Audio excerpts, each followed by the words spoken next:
वन्देऽहं श्रीगुरो श्रीयुतपदकमलं श्रीगुरून् वैष्णवांश्च च श्रीरूपं साग्रजातं सहगण रघुनाथान्वितं तं सजीवं सावधूतं सावधूतं परिजनसहितं कृष्णचैतन्यदेवं श्रीराधा कृष्णपादान् सहगण ललिता श्रीविशाखान्वितांश्च च गुरुवे गौरचन्द्राय राधिकाय तदालये कृष्णाय कृष्णभक्ताय तद्भक्ताय नमो नमः। नमो विष्णुपादाय कृष्णप्रेष्ठाय भूतले श्री श्रीमद्भक्तिवेदान्त श्री श्रीधर गोस्वामीति नामिने। नमो ओम गुरुदेवाय धीमते सौम्यपूर्तये श्री श्रीमद्भक्ति स्वरूप सिद्धांति प्रभवे श्री महात्मने। नमो विष्णुपादाय श्री राधिकाय प्रियात्मने श्री श्रीमद्भक्ति वेदांत श्री नारायण गोस्वामीति नामिने। श्री कृष्ण लीला कथने सुदक्षमोदार्य माधुर्य गुणश्च युक्तम् वरं वरेण्यं पुरुषं महान्तं नारायणं नमामि। वाञ्छाकल्पतरुभ्यश्च कृपा सिन्धुभ्येव च पतितानां पावनेभ्यो वैष्णवेभ्यो नमो नमः। पंचतत्त्वात्मकृष्णं भक्तरूपं स्वरूपगं भक्तावतारं भक्ताख्यं नमामि भक्तशक्तिकम्। श्री कृष्ण चैतन्य प्रभु नित्यानंद श्री अद्वैत गदाधर श्रीवासादि गौर भक्त वृंद। हरे कृष्णा कृष्णा कृष्णा हरे हरे हरे राम राम राम हरे हरे। सर्वप्रथम परमाराध्यतम श्री गुरुपाद पद्म जय ओम विष्णुपाद अष्टोत्तर शत श्री श्रीमद् भक्ति वेदांत श्री श्रीधर गोस्वामी महाराज जी के श्री अभय चरण सरोज में अनंत कोटि दंडवत प्रणाम ज्ञापित करती हूँ।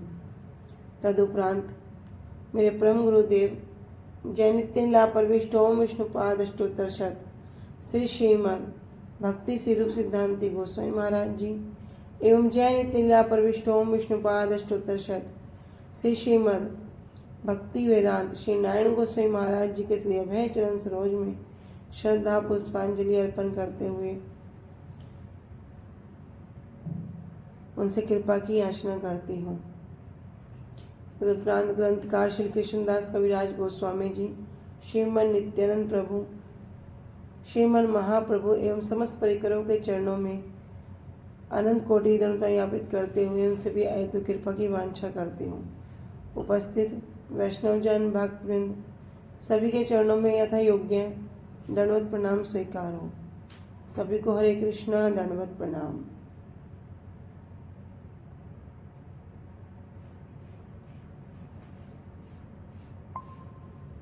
हरे कृष्णा दंडवत प्रणाम। प्रणाम दीदी। दंडवत प्रणाम सभी को। अभिमान शून्य मिटाई नगरे बिड़ाई अक्रोध प्रमानंद नित्यानंद राय। अभिमान शून्य मिटाई नगरे बिड़ाई अधम पतित जीवे द्वारे द्वारे गिया। हरि नाम महामंत्र दीक्षे न बिलाइया। जारे देखे तारे कहीं दंते तृण धरी आमारे की नियाला बोलो गोर हरि। एत बलि नित्यानंद भूमि गड़ जाए सोनार प्रवत जिन धुलाते लौटाए।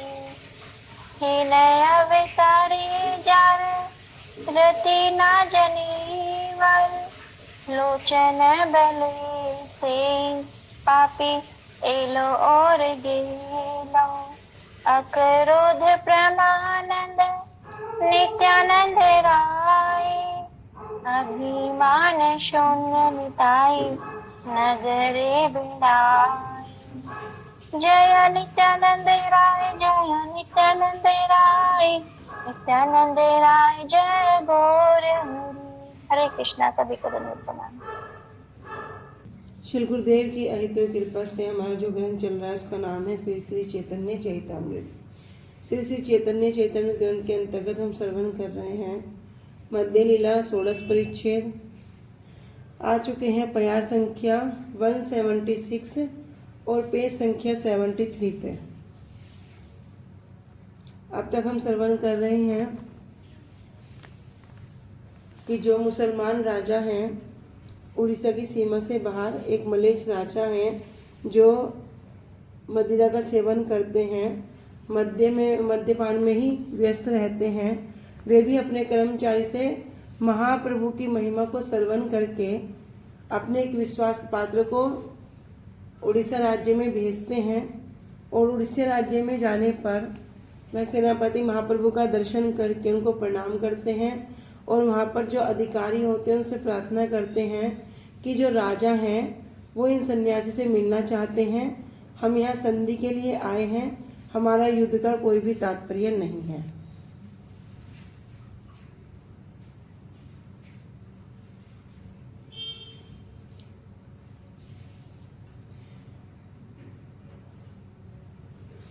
तब उनके इस प्रस्ताव को सुनकर जो अधिकारी हैं, राजकर्मचारी हैं, बड़े विस्मित हो जाते हैं और विचार करते हैं कि जो मद्यपान में मत रहने वाले हैं, जो मुसलमान राजा हैं, उनका चित्त इस प्रकार से किसने बना दिया, किस प्रकार से कि वो स्वयं एक सन्यासी का दर्शन करना चाहते हैं। तो वे विचार करते हैं कि महाप्रभु के अतिरिक्त और कोई किसी के मन को क्या परिवर्तित कर सकता है। यह सब तो महाप्रभु की कृपा से ही हुआ है, क्योंकि जिनके दर्शन करने से ही संपूर्ण जगत का उद्धार हो जाता है। एत कही विश्वासे रे कही लवचन भाग्य तार आसिक करुण करुक प्रभु दर्शन। एत बलि ऐसा कहकर विश्वासेर कहिल वचन, जो विश्वास पात्र था, जो मुसलमान राजा ने भेजा था, वो कहने लगा भाग्य तार आसिक करुक प्रभु दर्शन, कि उनका बहुत ही भाग्य है, सौभाग्य है कि क्या करो, उनको महाप्रभु का दर्शन करने दो। प्रतीत करिय यदि निरस्त हैया आसे ते हो 5-7 भृत्य संगे लैया। कह रहे प्रतीत करिया, कह रहे उनको समझा दो। यदि निरस्त हैया, यदि वे बिना हथियार के आना चाहिए, कैसे आएंगे? मैं स्पष्ट बता रहा हूं कि वे जब आए तो बिना हथियार के आए, निरस्त आए, मतलब किसी प्रकार का अस्त्र ना लेकर आए, और आसिबेक 5-7 भृत्य संगे लैया, और हाँ अपने साथ जब आए तो 5-7 अपने सेवकों को ला सकते हैं। ऐसा अपने मन में विचार करके राजकर्मचारी ने यवन के विश्वास पात्र से कहा कि वह उनका सौभाग्य होगा कि यह आकर महाप्रभु के दर्शन कर सकते हैं। किंतु एक बात आप समझ लीजिए कि वे बिना किसी अस्त्र के आए और साथ में 5-7 सेवकों को अवश्य साथ लेकर आ सकते हैं। विश्वास जइया तहारे सकल कहिल हिंदू वेश धरी से यवन आइल। जो विश्वास पात्र था, जब वो या तहारे सकल कहिल, जब वो राजा के पास आया तो उसने क्या किया, राजा को सब समाचार बता दिया। और इधर राजा ने हिंदू वेश धरी, तब राजा ने क्या किया, हिंदू वेश धारण करके से ही सब यवन आइल, वह मुसलमान जो है महाप्रभु के दर्शन के लिए गया। दूर हैते प्रभु देखी भूमि ते पड़िया दंडवत करे अशु पुलकित हैया। अभी महाप्रभु के दर्शन को दूर से ही कहा, दूर से देख लिया कि वे जो है वे सन्यासी हैं, और वहीं से देख कर क्या किया, भूमि ते पड़िया, भूमि पर गिर गए, दंडवत प्रणाम करने लगे और अश्रु पुलकित हैया, आंखों से अश्रुपात होने लगा। कि जिनके दर्शन करने मात्र से ही, दूर से भी दर्शन करने मात्र से क्या हो गया, एक यवन राजा की भी किस प्रकार से स्थिति हो गई। क्या दूर से ही जब चैतन्य महाप्रभु को देख रहे हैं तो वो जो मुस्लिम राजा है वो भी भूमि पर गिर गया, नमस्कार करने लगा, आंखों में आंसू आ गए और भाव आविष्ट हो गया। जो अष्ट सात्विक भाव हैं, कल्प, कंप, अश्रु, श्वेत, क्या हो गया, रोने लगा, अश्रुपात होने लगा और वह उसमें उन भाव में पुलकित हो गया। उस विश्वसनीय व्यक्ति ने जाकर यवन राजा को सब कुछ बतलाया। वह यवन राजा हिंदुओं का वेश धारण करके आया। महाप्रभु को दूर से ही देखकर उसने भूमि पर गिरकर दंडवत प्रणाम किया। उसके नेत्रों से अश्रु प्रवाहित होने लगे और रोम रोम पुलकित हो उठा।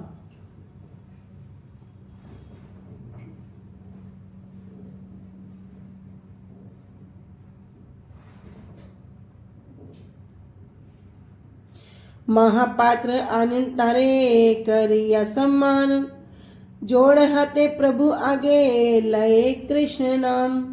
महापात्र मतलब जो उड़ीसा के जो प्रतिनिधि हैं, जो सरकारी कर्मचारी हैं, अनिल तारे करिया सम्मान, उनको क्या करे, सम्मान पूर्वक वहां पर ले आए। जोड़ हाथ प्रभु आगे लय कृष्ण नाम, और महाप्रभु के समक्ष हाथ जोड़कर वह खड़ा हो गया और महाप्रभु के समक्ष खड़ा होकर क्या कर रहा है, कृष्ण नाम का गान कर रहा है, कृष्ण नाम का कीर्तन कर रहा है। महाप्रभु से सम्मान पूर्वक, महापात्र उसे सम्मान पूर्वक महाप्रभु के निकट ले आए। वह यवन हाथ जोड़कर महाप्रभु के सामने खड़े होकर श्री कृष्ण नाम का कीर्तन करने लगा। आदम यवन कुले केने जन्माइले, विधि मोरे हिंदू कुले केने न जन्माइले। क्या है, यवन राजा है, राजा होने पर भी अभी अपने को धिक्कार रहा है। क्यों धिक्कार रहा है, कि मुझे मुसलमान कुल में क्यों जन्म दिया। कि अधम यवन कुले केने जन्माइले, कि अधम, ये जो मैं अधम हूं और किस कुल में हूं, मुस्लिम कुल में हूं, क्यों जन्माइले, मुझे क्यों वहां पर जन्म दिया। विधि मोरे हिंदू कुले केने न जन्माइले, अरे विधाता ने मुझे हिंदू कुल में जन्म क्यों नहीं दिया। एक मुसलमान जो राजा है, जो मद्यपान में व्यस्त रहता है, वो भी क्या करता है, महाप्रभु के दर्शन से उसका चित्त किस प्रकार द्रवीभूत हो रहा है। कह रहे हैं, तब गवर्नर को विनीत भाव में कह रहा है महाप्रभु से कि मेरा जन्म मुस्लिम परिवार में क्यों हुआ, क्योंकि मुस्लिम जो है वो तो अधम माना जाता है, सबसे नीचा माना जाता है, और विधाता ने मुझे हिंदू परिवार में जन्म क्यों नहीं दिया। हिंदू हैले पाई ताम तुम्हारे चरण सन्निधान, व्यर्थ मोर ए दहे जाओ का परान। कह रहे हिंदू हैले, यदि मेरा कुल, मेरा जो जन्म है हिंदू कुल में हो जाता, पायताम तोमार चरण सन्निधाम, तो मुझे क्या मिलता, सन्निधाम, आपके चरण कमलों के निकट मुझे सेवा मिल जाती। व्यर्थ मोर ए दे, ये जो मेरा देह है, ये जो मेरा शरीर है, ये क्या है, मेरा व्यर्थ हो गया। जाओ प्राण, मैं शीघ्र ही मर जाऊं। कैसे महाप्रभु के दर्शन करने मात्र से अभी उस राजा की कैसी स्थिति हो गई कि वो समझ गया कि मैं ये शरीर नहीं हूं। अगर मेरा आपका साथ ना हो, मेरा आपका संग ना हो, तो इससे अच्छा क्या हो, ये शरीर, ये प्राण मेरे छूट जाए, ये शरीर मैं त्याग दूं, मैं इन प्राणों को धारण ही ना करूं। तो कह रहे जाओ प्राण, मुझे तो तुरंत मर जाना चाहिए, क्योंकि अगर मेरा हिंदू कुल में जन्म होता तो आपके चरण कमलों के निकट रहना मुझे आसान होता, लेकिन अब क्या हो गया, अब तो मेरा शरीर व्यर्थ हो गया, तो इससे अच्छा होगा कि मेरे प्राण निकल जाएं। उस यवन ने महाप्रभु से कहा कि मेरा जन्म अधम यवन कुल में क्यों हुआ, विधाता ने मुझे हिंदुओं में क्यों जन्म नहीं दिया। हिंदू कुल में जन्म लेने पर मुझे आपके चरण कमलों का सानिध्य प्राप्त होता। मेरी यह देह तो व्यर्थ ही है, इसलिए मेरे प्राणों का अभी निकल जाना ही अच्छा है। एत सुनी महापात्र आविष्ट अहिया, प्रभु के करें स्तुति चरण धरिया। एत सुनी, इतना सुनकर, महापात्र जो उड़ीसा के जो राजकर्मचारी हैं, आविष्ट हैया, आविष्ट हो गए, विहल हो गए, व्याकुल हो गए, और प्रभु के करें स्तुति चरण धरिया, और महाप्रभु के चरणों में को पकड़कर क्या कर रहे हैं, स्तुति करने लगे। चंडाल पवित्र जार श्री नाम सर्वने, हेन तुम्हारे ए जीव पायले दर्शने। जिनका हृदय दूसरों के दुख को देखकर दुखी हो जाता है, वो कौन है, वैष्णव है। वैष्णव जन तो वे कहिए जो पीर पराई जाएंगे। तो महापात्र भी जो हैं, इधर जो मुसलमान राजा अभी दुखी हो रहा है, आर्त हो रहा है, बहुत व्याकुल हो रहा है, और बोल रहा है कि मेरा तो शरीर क्या हो गया, व्यर्थ हो गया, अब शिक्षा मेरे प्राण निकल जाए। इस प्रकार की दशा को देखकर जो महापात्र है वो क्या कह रहे हैं, कह रहे चंडाल पवित्र जार श्री नाम सर्वने, कि जो चंडाल व्यक्ति क्यों ना हो, क्योंकि चंडाल कैसे हैं, जो मनुष्यों में सबसे नीच है, पवित्र क्यों ना हो। कह रहे जो पवित्र जो नाम है, क्या नाम, हरे कृष्ण कृष्ण कृष्ण हरे हरे, हरे राम राम राम हरे हरे। कि अगर कोई चंडाल भी क्यों ना हो, जिसका जन्म क्या है, नीच कुल में हुआ हो, यदि वो भी आपके नाम को श्रवण कर ले, हेन तुम्हारे ए जी पाइले दर्शने, तो इस जब जाकर क्या होगा, वो तो जीव पवित्र हो जाता है, और इस बद जीव को भी क्या हो गया, अब आपका दर्शन अब जाकर मिला है। इहारिये ए गति इथे की विस्मय, तुम्हारे दर्शन प्रभाव ए मत है। कह रहे इहार ये गति इथे की विस्मय, इसकी जो गति है, इथे की विस्मय, इसमें क्या आश्चर्य की बात है कि इस जो मुस्लिम गवर्नर है, जो मद्यपान में रहने वाला है, जिसको भी युद्ध के सिवा कुछ सूझता नहीं है, लेकिन उसकी भी ऐसी गति हो रही है, इथे की विस्मय, इसमें कोई आश्चर्य की बात नहीं है। तुम्हारा दर्शन प्रभाव ए मत है, भैया आपका जो दर्शन है, उस दर्शन का प्रभाव ही यही है, आपके दर्शन मात्र से ये सब संभव है। यवन राजा की बात को सुनकर महापात्र भी आविष्ट होकर महाप्रभु के चरण कमलों को पकड़कर उनकी स्तुति करने लगा। चांडाल भी आपके श्रीनाम उनका श्रवण करके पवित्र हो जाता है, और इस जीव को तो आपके दर्शन प्राप्त हो गए हैं। इसलिए इस यवन की जो भी गति है, इसमें कैसा विस्मय है, आपके दर्शन का प्रभाव ही ऐसा है।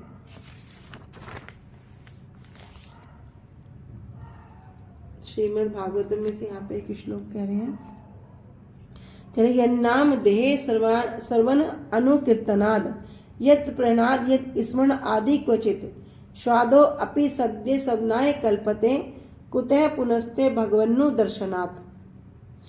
यत् नाम देहे, जिनके नाम का सर्वन अनुकीर्तनाद, सर्वन करने से, और सर्वन करने के बाद अनुकीर्तन, उसको दोहराने से, तत्पश्चात जपने से, यत् प्रणाद यत् स्मरणादि क्वचित, जिनको सम्मान करने से, यदि स्मरणाद, और जिनको स्मरण करने से, मात्र स्मरण करने से, क्वचित कभी कभी, स्वाद अपो सद्य सवनाय कल्पते, स्व अधा, स्वाद मतलब जो नीच है, जो चंडाल है, जो कुत्ता खाने वाला है, कह रहे अपि वह भी सद्य सवनाय, सद्य मतलब उसी सन, तत्सनात, तत्सन, कल्पते जो वैदिक यज्ञ करते हैं, उनके कल्पते उनके योग्य हो जाता है।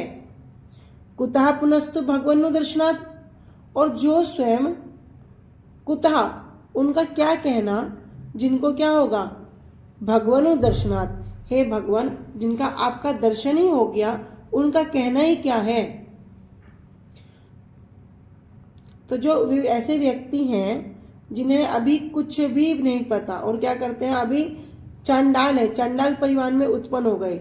चांडाल कैसे, जो कुत्ते का मांस खाते हैं, एक बार अगर वो भी भगवान के इस पवित्र नाम का उच्चारण करता है या इस भगवान के पवित्र नाम का वो कीर्तन करता है या भगवान की लीलाओं का श्रवण करता है, उन्हें क्या होगा, उनको अगर नमस्कार करता है, स्मरण आदि उनको स्मरण करता है एक बार भी, तो क्या होगा, सद्यः तुरंत उसी क्षण वह वैदिक यज्ञ करने का अधिकारी बन जाता है।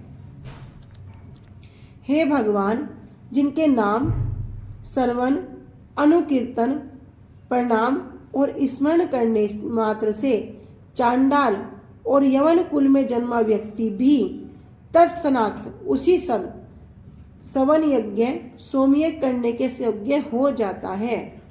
ऐसे वे प्रभु आप हैं, आपके दर्शन से क्या नहीं हो सकता। कि इस मुस्लिम राजा को तो क्या हुआ, सीधा आपका दर्शन ही प्राप्त हो गया, तो आपके दर्शन के प्रभाव से क्या नहीं हो सकता। अनुभाष्य। श्री कपिल देव के मुख से शुद्ध भक्ति योग के श्रवण से माता देवहूति के मोह के आवरण के दूर होने पर वे शुद्ध सांख्य ज्ञान के प्रवर्तक भगवान श्री कपिल देव का स्तुति कर रही हैं। तो ये जो श्लोक है, ये श्लोक कहाँ से दिया कि स्वयं माता देवहूति कपिल देव की स्तुति कर रही हैं इस श्लोक के माध्यम से। किस श्लोक के, कह रहे हैं नाम देह श्रवण अनुकीर्तनाद, कि जिनके स्मरण करने मात्र से, जिनका श्रवण करने मात्र से और श्रवण करके उसी नाम को जपने मात्र से, उसका अनुकीर्तन करने मात्र से, जिनको प्रणाम करने मात्र से, यत स्मरणादि जिनको स्मरण करने मात्र से क्या होगा, क्वचित श्राद्धपि सद्य सबने कल्पते, वह चंडाल भी अगर उस नाम को एक बार स्मरण कर ले तो उसका भी उद्धार हो जाता है, वह भी ब्रह्म यज्ञ करने के योग्य हो जाता है। तो जिसको भगवान का दर्शन प्राप्त हो जाए उसका कहना ही क्या। तो जो श्लोक है, इस श्लोक के माध्यम से देवहूति माता भगवान कपिल देव की स्तुति कर रही हैं।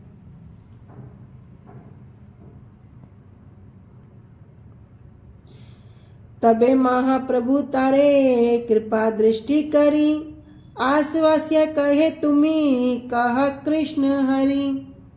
तबे महाप्रभु, तब महाप्रभु ने तारे कृपा दृष्टि करी, वो जो यवन राजा है उन पर क्या करा, कृपा दृष्टि करी। और कृपा दृष्टि करके क्या करे, आश्वास्य दिया, आश्वास्य कहे तुम्ही कहा कृष्ण हरि, कि तुम क्या करो, तुम कृष्ण हरि के नाम का कीर्तन करो।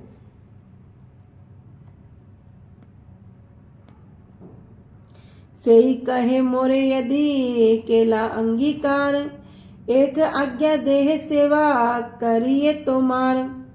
सेई कहे, तब मैं मुस्लिम कहने लगा, मोरे यदि केला अंगीकार, यदि आप मुझको स्वीकार कर रहे हैं, यदि आपने मुझे अंगीकार कर लिया है, एक आज्ञा दे, तो आप मुझे एक आज्ञा दो, सेवा करिए तुम्हार, कि मैं आपकी सेवा कर सकूं। गो ब्राह्मण वैष्णवे हिंसा करिया छे अपार, सही पाप हैते मोर हाउक निस्तार।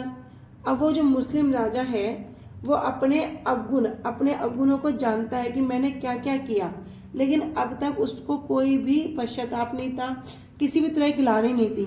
लेकिन महाप्रभु के दर्शन करने मात्र से उसका चित्त इस प्रकार द्रवित हो गया, कह रहा है गो ब्राह्मण वैष्णवे हिंसा करिया छे अपार, कि मैंने तो गौ ब्राह्मणों पर वैष्णवों पर अपार मतलब जिसकी कोई सीमा नहीं है, इस प्रकार मैंने उनसे हिंसा की है, इस प्रकार मैंने उनसे द्वेष किया है। से पाप, उसी पाप से हाइते मोर हव निस्तार, उस पाप से आप क्या करो, मेरा निस्तार करो, मेरा उद्धार करो।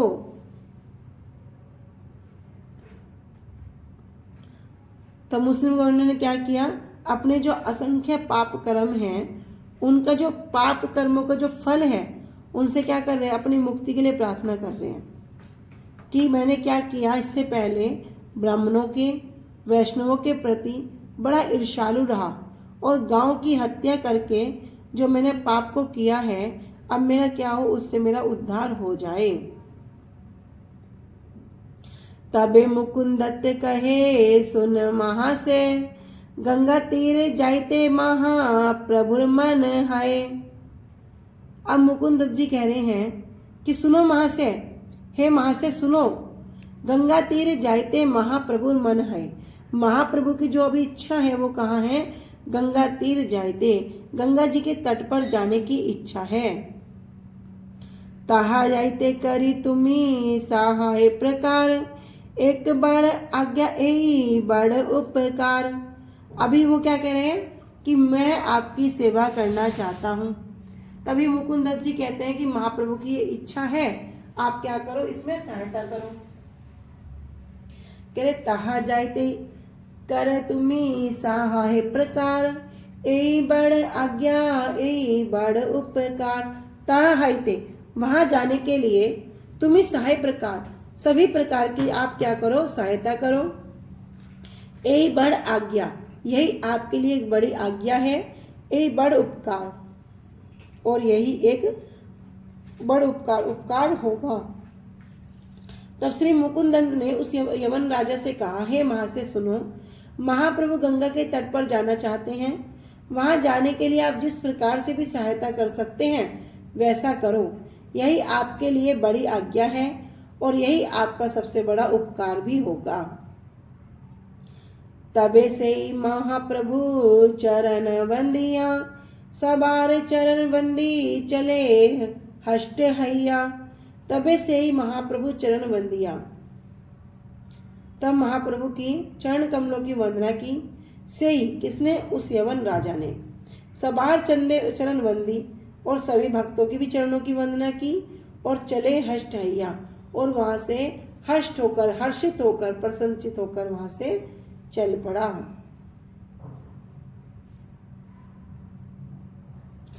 महापात्र तार सने केल कोलाकुली, अनेक सामग्री दिया करिल मिताली।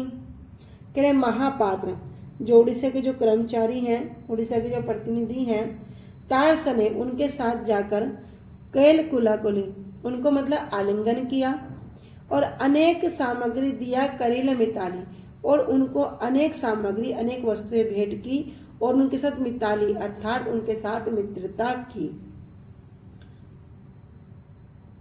तब महापात्र ने उस यवन राजा को जाने से पहले गले लगाया और बहुत सी सामग्री देकर उनसे मित्रता बनाई। प्रातः काले से ही बहु नौका सजाइया, प्रभु के आनिते दिले विश्वास पाठाइया। प्रातः काले से ही वो जो राजा था उसने क्या किया? प्रातः काले ही बहु नौका सजाया, अनेक अनेक प्रकार से नौका को सजाया, और प्रभु के आनिते दिले विश्वास पाठाइया, और महाप्रभु को उस नौका पर ले जाने के लिए अपने जो विश्वास पात्र हैं उनको उस नौका पे भेज दिया। अगले दिन प्रातःकाल उस यवन शासक ने बहुत सी नौकाओं को सजाकर महाप्रभु को नदी के उस पार लाने के लिए अपने विश्वास पात्र को भेज दिया। महापात्र चली आइला महाप्रभु सने, मलेच्छ आसी केले प्रभु चरण वंदने। तब वह महापात्र जो उड़ीसा के प्रतिनिधि हैं आइला महाप्रभु सने, महाप्रभु के पास आए। मलेच्छ आसी केल प्रभु चरण वंदने, और तब जो मलेच्छ है, जो एवं शासक है, उन्होंने भी महाप्रभु के चरण कमलों की वंदना की। एक नवीन नौका तार मध्य घर, स्वगने चढ़ाइला प्रभु ताहार ऊपर। एक नवीन नौका तार मध्य घर, उनके घर में क्या था? एक नई नौका रखी हुई थी। स्वगने चढ़ाइया प्रभु ताहार ऊपर, उस नौका में भी कैसा था? एक कमरा बना हुआ था।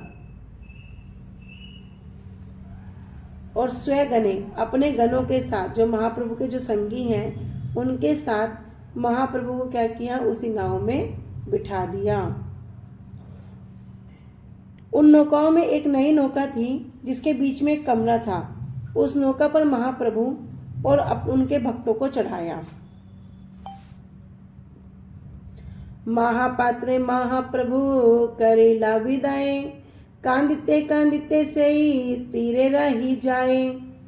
कह रहे महापात्रे, जब महापात्र जो उड़ीसा के अधिकारी हैं, जब महाप्रभु को विदा कर रहे हैं, कांदिते कांदिते सही तीरे रही जाए, और रोते रोते उसी तीर पर, उसी तट पर खड़े खड़े महाप्रभु की नौका को जाते हुए देख रहे हैं।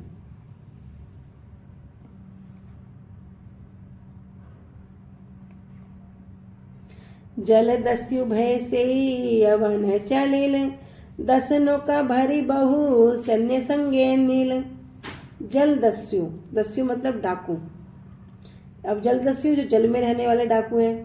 कह रहे जल दस्यु भय, उनके भय से, उनके डर के कारण से यवन चले, उनके साथ भी बहुत सारे जो मुस्लिम लोग हैं और मुस्लिम राजा भी सबके सब चल दिए।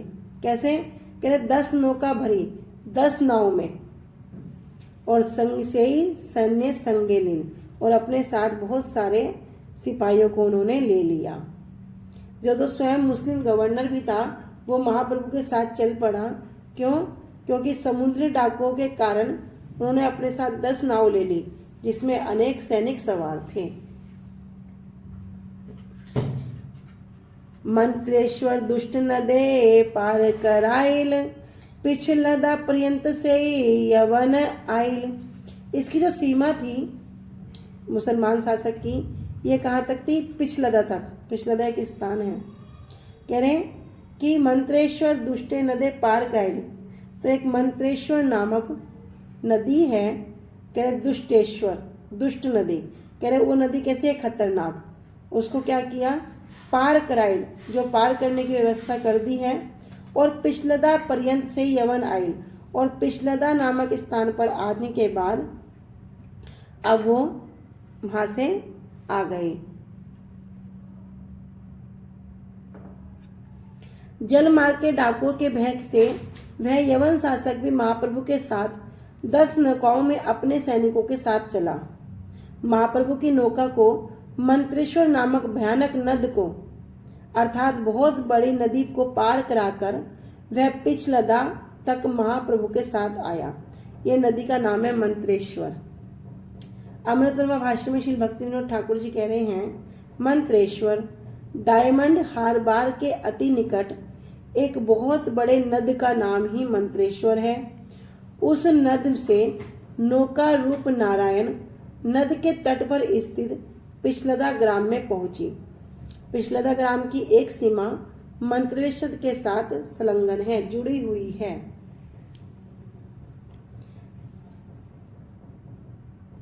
तार विदाय दिल प्रभु से ग्राम है ते, से काले तार प्रेम चेष्टा न पारी वर्णिते।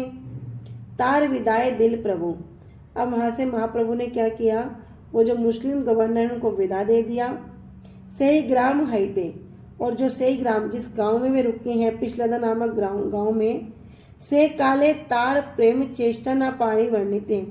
उस समय उनका जो प्रेमावेश था, प्रेम आवेश की जो अनेक अनेक गतिविधियां थी, न पारी वर्णिते, उसका वर्णन करने में मैं सक्षम नहीं हूँ, उसका वर्णन करना असंभव है। तो कह रहे हैं कि चैतन्य महाप्रभु ने जब मुस्लिम गवर्नर को पिछलदा से विदा कर दिया, तो कृष्णदास कविराज गोस्वामी जी यहाँ बतला रहे हैं कि चैतन्य महाप्रभु के कारण, विरह के कारण, वो जो गवर्नर में जो प्रेम भाव के जो लक्षण प्रकट हो रहे थे, जो प्रेम भाव में वे आविष्ट हो आए, उन लक्षणों को वर्णन कर पाना श्री कृष्णदास कविराज गोस्वामी जी कह रहे हैं कि वह असंभव है, उसको मैं वर्णन नहीं कर सकता।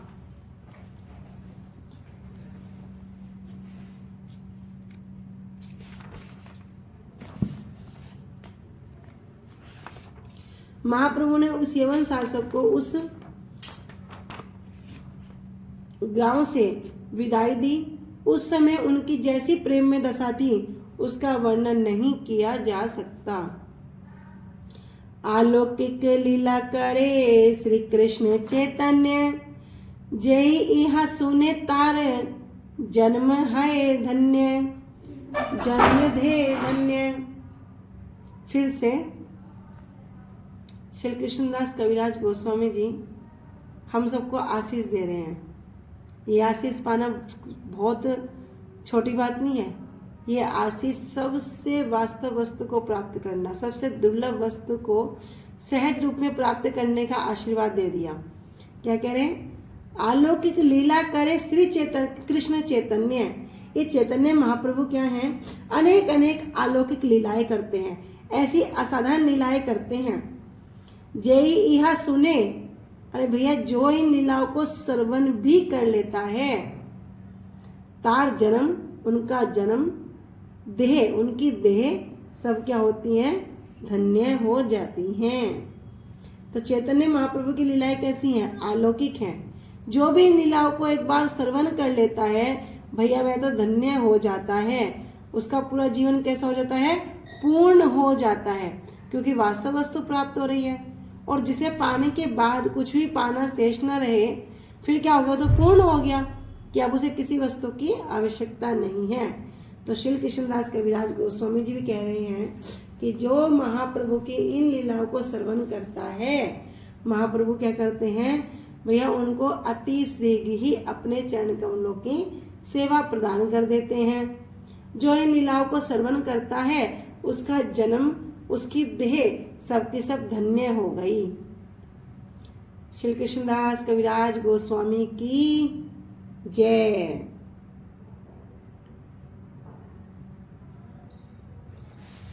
ठीक है, आज हम यहीं तक रखते हैं।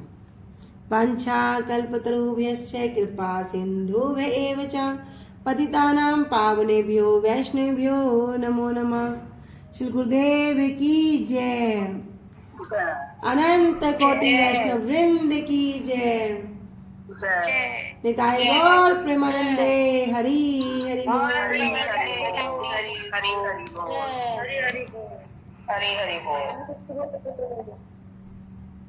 हरे कृष्णा। सभी को दंडवत प्रणाम। हरे कृष्णा दीदी, दंडवत प्रणाम। हरे कृष्णा दीदी, दंडवत प्रणाम सभी को।